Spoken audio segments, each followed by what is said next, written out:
elected, Obama did a 180 and filled the White House and federal government with lobbyists and donors at all levels.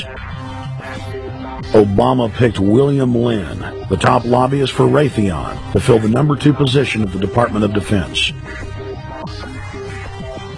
Timothy Geithner, former president of the private Federal Reserve Bank of New York, was picked by Obama to be Secretary of the Treasury. Geithner promptly crammed the Treasury Department full of lobbyists, like his Chief of Staff, Mark Patterson, formerly the top lobbyist at Goldman Sachs. Obama appointed top lobbyist to the Saudi royal family, George Mitchell, as the lead Middle Eastern envoy.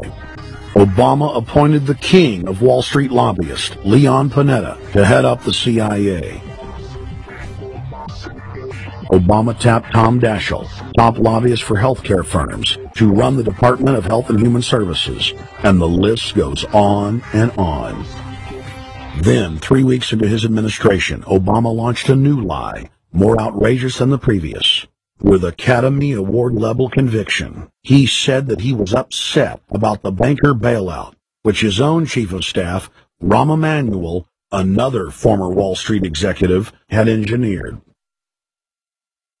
Obama said that he had signed an executive order capping the CEO's salaries of those who had taken the bailout money. There was just 2 problems. All the major banks and brokerage firms were exempt, and the new order only dealt with any future bailouts. And those were to be on the honor system. What gets people upset, and rightfully so, are executives being rewarded for failure.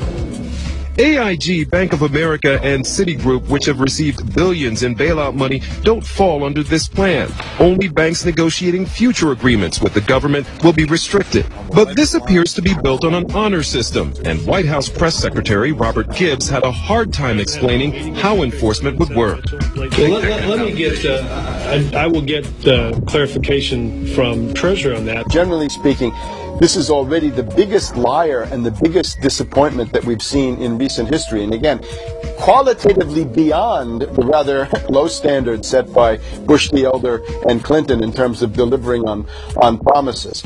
Bottom line, Obama is a fantastic actor and an even better liar. His track record is clear. He has done the opposite of everything he told the people he would do. They'll make up one lie after another. And if you believe these people, knock yourself out. I don't believe a word they say. Within 1 month of the passage of the first banker bailout bill, the press reported that over $5 trillion had just disappeared out of the U.S. Treasury. By December, the amount of money that had been stolen had reached $8.5 trillion. The leadership of both political parties circled the wagons and would not discuss where the money had gone.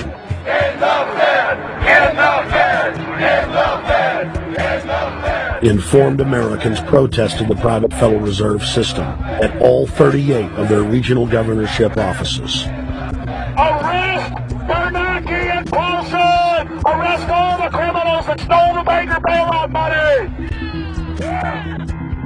It was refreshing to see people standing up against the real power structure, not being distracted by the elite's frontmen like George W. Bush and Barack Obama. We traveled to Dallas, Texas to cover We the People taking on the real enemy. Hey, I want to talk to the workers up there on the parapet. One smoking cigarettes and just got back. You're with the American people, we know that. But understand, as the workers inside, you're not in a federal government building, you're in a private Federal Reserve that uses that name as a fraud. Maybe like if my first name was Federal Reserve Jones. I'm still not the federal government. I'm not a federal agency. But if I said my name was Federal Reserve, I could go out and pay off politicians and get them to allow me to get into power so I can issue the currency and credit, and then I could buy up the world. That's what these criminals have done. A lot of people think that the Federal Reserve is already part of the government. They're not. It's controlled by cliques of unelected, unaccountable bankers meeting in secret. Most of these people have never even been through the formality of a Senate hearing or a Senate confirmation. They claim that they're part of the U.S. government. They masquerade as if they were part of the U.S. government. But in reality, this is a purely private operation. Jackals, hyenas, raptors, all of them loyal, not to the American people, but to the Wall Street banks, which is where most of them come from. Everyone is pointing to Barack right now, President Obama, as saying, you got to get the economy together. You got to get the economy together. When in fact, the president has very little to do with the economy. It's the Federal Reserve chairman that at least sets the policy. That's a privately owned company, the Federal Reserve Bank. They set the agenda. These guys are masquerading as a federal institution. They are a private banking consortium, and this is their front, their holding company.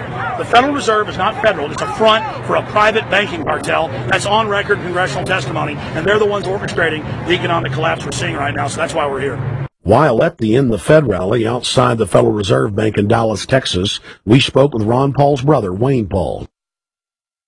1913. The Federal Reserve Act was passed, floor of the House, where 3